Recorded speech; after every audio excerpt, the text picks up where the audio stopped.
வெற்றிவேல் முருகனுக்கு அரோகரா. இந்த பதிவில் நம்ம ஒரு முக்கியமான விஷயத்தை தான் பார்க்க போகிறோம். நிறைய பேருக்கு நிறைய டவுட்ஸ் இருக்கும். மெயினாக கடவுள் இருக்காரா, கடவுளை உணர முடியுமா, கடவுளை பார்க்க முடியுமான்னு நிறைய பேருக்கு நிறைய டவுட்ஸ் இருக்கும். கண்டிப்பாக இந்த வீடியோவில் நம்ம கடவுளை உணரவும் முடியும், கடவுளை பார்க்கவும் முடியும் அப்படின்றது தான் என்னோட ஒரு பெரிய ஒரு சாட்சியும் சரி, உண்மையும் சரி. இந்த பதிவில் உங்களுக்கு நீங்கள் ஃபுல்லாக பார்க்கும் பொழுது தான் கண்டிப்பாக நான் என்ன சொல்ல வரேன் அப்படின்றது உங்களுக்கு முழுசாக புரியும். கடவுளை நீங்கள் பார்க்கணும் இல்லை உணரணும்னு நினச்சிங்கன்னா இந்த பதிவு உங்களுக்கு ரொம்ப ரொம்ப யூஸ்ஃபுல்லாக இருக்கும். இப்போ வாங்க வீடியோக்குள்ளே போகலாம். நீங்கள் நம்மளோட வீடியோவை ஃபஸ்ட் டைம் பார்க்குறவங்களா இருந்தால் மறக்காமல் சப்ஸ்கிரைப் பண்ணிக்கோங்க. பிடிச்சிருந்தால் லைக் பண்ணி கமெண்ட் பண்ணுங்கள். நிறைய பேருக்கு கடவுள் இருக்காரா, இருந்தால் எனக்கு ஏன் இவ்வளோ கஷ்டங்கள் அப்படின்னு சொல்லிட்டு நிறைய பேர் நினைப்போம். கிருபானந்த வாரியார் சுவாமிகள் சொல்கிறாங்க, யாருக்கெல்லாம் சோதனையும் கஷ்டங்களும் அதிகரிக்குதோ கடவுள் அவங்க பக்கத்தில் நெருங்குறாங்க. சோதனை செய்யும் பொழுது நம்ம தைரியமாக இருக்கணும். எந்த அளவுக்கு சோதனை உங்களுக்கு வருதோ அந்த அளவுக்கு கடவுள் உங்கள் பக்கத்தில் நெருங்கி உங்களை ஷைன் பண்ணி அடுத்த ஒரு பொசிஷனுக்கு உங்களை கொண்டு போகிறாரு. அதாச்சும் நம்மளுக்கு கஷ்டங்களே வரல, துன்பங்களே வரலன்னா நம்மளுக்கு வாழ்க்கையில் முன்னேற்றம் அப்படின்றது ஸ்லோவாக தான் இருக்கும். ஆனால் உங்களுக்கு கஷ்டங்கள் துயரங்கள் வருது, இன்றைக்கி உங்களை யாரும் அவமானப்படுத்துகிறாங்க, உங்களுக்கு பெரிய ஒரு கஷ்டங்கள் வருது அப்படின்றப்போ நீங்கள் அதுக்கெல்லாம் ஒரு தயார்படுத்தி நீங்கள் ஒரு பெரிய ஒரு பொசிஷனுக்கு நீங்கள் சீக்கிரமாக போய் அடைய போகிறீங்கன்னு அர்த்தம். கண்டிப்பாக கஷ்டங்கள் ஏன் வருது அப்படின்னா நம்மளோட கர்ம வினைகள் தான். நம்ம தெரிஞ்சோ தெரியாமையோ நம்ம செய்கிற சில தவறுகள் என்ன ஆகுதுன்னா நம்ம கூடையே நம்மளுக்கு நல்லது செய்கிற அந்த தன்மையை வீரியத்தை குறைக்குது. கண்டிப்பாக நான் சொல்லுவேன், நம்ம சொல்லலாம் நிறைய பேர் எனக்கு நான் எவ்வளோ நன்மை செய்கிறேன்னு, நம்மளை மீறியும் சில நேரத்தில் நம்ம மற்றவங்கள ஹர்ட் பண்ணியிருக்கலாம், மற்றவங்களுக்கு ஏதாச்சும் நம்மளுக்கு கஷ்டங்கள் கொடுத்துருக்கலாம். அந்த மாதிரி சில கர்ம வினைகள் பார்த்திங்கன்னா நம்மளை சூழ்ந்து கொள்ளும். அந்த கர்ம வினைகளை நம்ம எப்படி போக்கணும் அப்படின்னு சொல்லிட்டு பார்த்திங்கன்னா கண்டிப்பாக கடவுள் வழிபாட்டில் நம்ம போகும் பொழுது நம்மளோட நல்லது கெட்டது அப்படின்றது வாழ்க்கைன்றதுல கலந்தே தான் இருக்கும். கடவுள் வழிபாட்டில் நம்ம போகும் பொழுது நம்மளோட மனசு பக்குவப்படும். கண்டிப்பாக நம்ம கோவமே படக்கூடாதுன்னு நினைப்போம். ஆனால் விரத டைமில் தான் நம்மளுக்கு கோவம் வரும். கண்டிப்பாக நம்ம இவங்க யாரும் நம்ம திட்டக்கூடாது, இல்லை இவங்க மேலே நம்ம எந்த ஒரு வெறுப்பையும் காமிக்கக்கூடாதுன்னு நினைப்போம். அந்த நேரத்தில் தான் நம்மளோட கெட்ட கர்ம வினைகள் ரொம்ப அதிகமாக நம்மளை அவங்க அவங்க அவங்க நம்மக்கிட்ட பேசி நம்மளை கோவத்தை இன்னும் அதிகரிப்பாங்க. இந்த மாதிரி விஷயங்கள் எல்லாமே நடக்கும். அப்போது நம்ம கடவுள் வழிபாட்டில் போகும்பொழுது இது எல்லாமே கொஞ்சம் கொஞ்சமாக கண்டிப்பாக குறைய ஆரம்பிக்கும். அப்போது நம்மளுக்கு பார்த்திங்கன்னா கடவுள் நம்மக்கிட்ட நெருங்கும் பொழுது நம்மளுக்கு கஷ்டங்களும் துன்பங்களும் சோதனைகளும் அதிகரிக்குங்க. ஆனால் கண்டிப்பாக கடவுள் ஒரு நாளும் நம்மளை கைவிட மாட்டார். இன்னைக்கு உன்னை ஷைன் பண்ணுறாரு அப்படின்னா உன்னை கிண்டல் பண்ணவங்க கேலி பண்ணவங்களுக்கு முன்னாடி உன்னை ஒரு உயர்ந்த இடத்துல வைக்க போகிறாருன்னு தான் அர்த்தம்.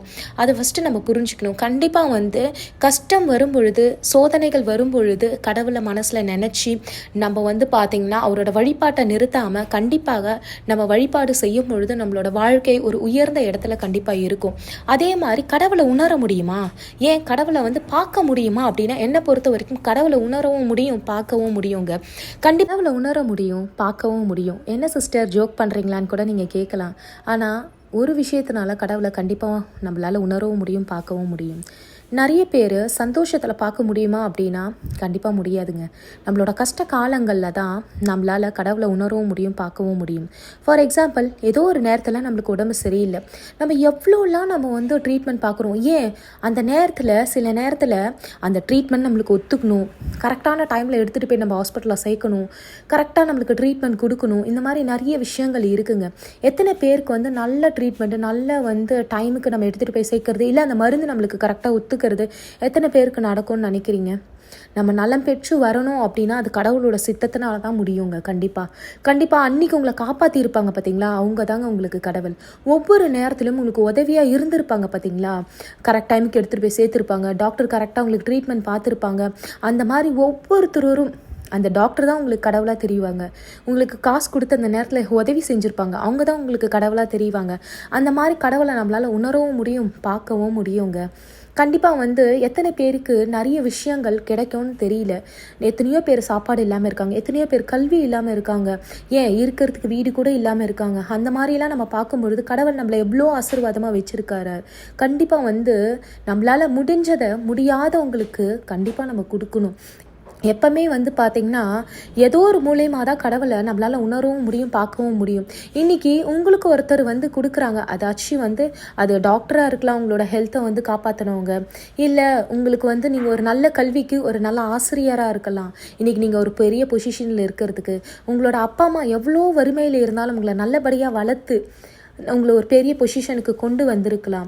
அதே மாதிரி உங்களை நல்லா பார்த்துக்கிற உங்களோட பார்ட்னராக இருக்கலாம். ஏதோ ஒரு மூலயமா வந்து பார்த்திங்கன்னா கடவுள் உங்களை ஒரு ஆசீர்வாதமாக வச்சுருக்கிறாருன்றத கண்டிப்பாக நம்ம உணரணும். எப்பவுமே எனக்கு கஷ்டத்தையே கொடுக்குறியே அப்படின்னா அந்த கஷ்டத்திலிருந்து வெளிவரத்துக்கான தைரியத்தை உனக்கு கொடுக்குறாரு அப்படின்னு தான் அர்த்தம். இன்றைக்கி நீ ஒரு உதவி மற்றவங்களுக்கு வந்து நீ செய்கிற அப்படின்னா அந்த இடத்துல கடவுள் மூலயமா மற்றவங்களுக்கு காட்சி அளிக்கிறாரு அப்படின்றத நான் உணர்றேன்.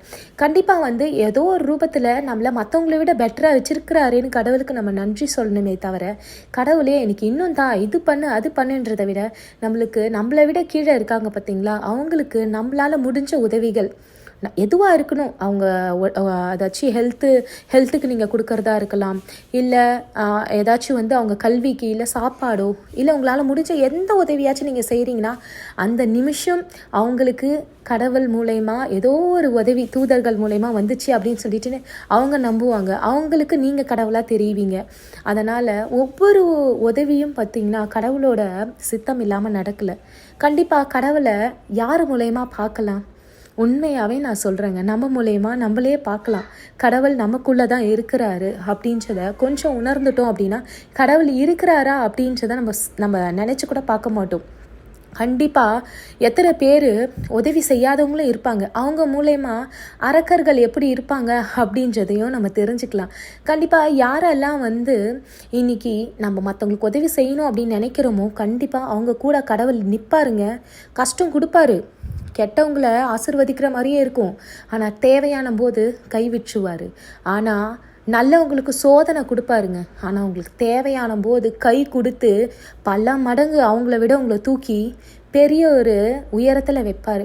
அவரே பாதுகாப்பாகவும் இருப்பார், அவரே அவங்களுக்கு ஒரு பெரிய ஆசீர்வாதத்தையும் தருவார். நம்ம கண்டிப்பாக எல்லார் மூலயமாவும் வந்து பார்த்திங்கன்னா கடவுளை உணரவும் முடியும், பார்க்கவும் முடியும். நம்மளுக்கு எந்த அளவுக்கு கஷ்டங்கள் நெருங்குதோ, எந்த அளவுக்கு இன்றைக்கி உங்களுக்கு ஒருத்தவங்க சப்போர்ட்டாக இருக்காங்களோ, நான் இருக்கேன் அப்படின்னு சொல்லிட்டு, அது தாங்க பெரிய ஒரு கடவுளுக்கான ஒரு வெளிச்சமே. கண்டிப்பாக எத்தனை பேருக்கு அந்த மாதிரி சப்போர்ட் இல்லாமல் இருப்பாங்க. அதனால் ஒரு விஷயத்தை நினச்சிக்கணும், நம்மளுக்கு செய்கிற ஒவ்வொருவரும் கடவுளுக்கு நிகரானவங்க தான். அந்த உதவி கிடைக்காம எத்தனை பேர் அவங்களோட வாழ்க்கையை இழந்திருப்பாங்க, அவங்களோட வாய்ப்புகளை இழந்திருப்பாங்க. சில பேர் வந்து சொல்லலாம், எதுவுமே இல்லாமல் யாராலையும் வர முடியாதுங்க. கடவுளோட ஆசீர்வாதத்தில் ஏதோ ஒரு மூலயமா இன்றைக்கி உங்களுக்கு தண்ணி தாக எடுக்கிறதுனாலும் அந்த தண்ணி கூட கிடைக்காம பீச் ஃபுல்லாக தண்ணி இருந்தாலும் குடிக்க முடியாது. ஆனால் கடவுளோட சித்தம் இருந்துச்சு அப்படின்னா ஏதோ ஒரு மூலயமா மழையே வந்து கூட உங்களுக்கு தண்ணி கொடுக்கலாம். அதுதான் கடவுளோட வழிபாடு அப்படின்றது. கடவுளை நம்புகிறவங்க ஒரு நாளும் கடவுள் தள்ளாடவே விட மாட்டார், தள்ளாட விட்டாலும் கைவிடவே மாட்டார். அவரே வழியும் அவரே கேடகமாகவும் கண்டிப்பாக நம்மளை இருந்து ஆசீர்வதிப்பார். கஷ்டத்தை கொடுக்குறாருன்னு கஷ்டப்படாதீங்க, சந்தோஷத்தை அதுக்கு மேலே கொடுத்து உங்களுக்கு ஆசீர்வாதமான ஒரு வாழ்க்கையை கொடுப்பாரு. கண்டிப்பாக கடவுளை நம்புங்க. நம்மளும் முடிஞ்ச அளவுக்கு மற்றவங்களுக்கு உதவியாக இருப்போம். நம்மளால் எந்த அளவுக்கு முடியுதோ அந்த அளவுக்கு மற்றவங்களுக்கு தொந்தரவு இல்லாமல் கண்டிப்பாக நம்ம நடந்துப்போம். எப்போவுமே எண்ணம் போல் தான் வாழ்க்கை அப்படின்றத மறந்துடவே கூடாது. நம்ம என்ன செய்கிறோமோ அதுதான் நம்மளுக்கு திரும்பி கிடைக்கும் அப்படின்றதையும் மறக்கக்கூடாது. வெற்றிவேல் முருகனுக்கு அரோகரா.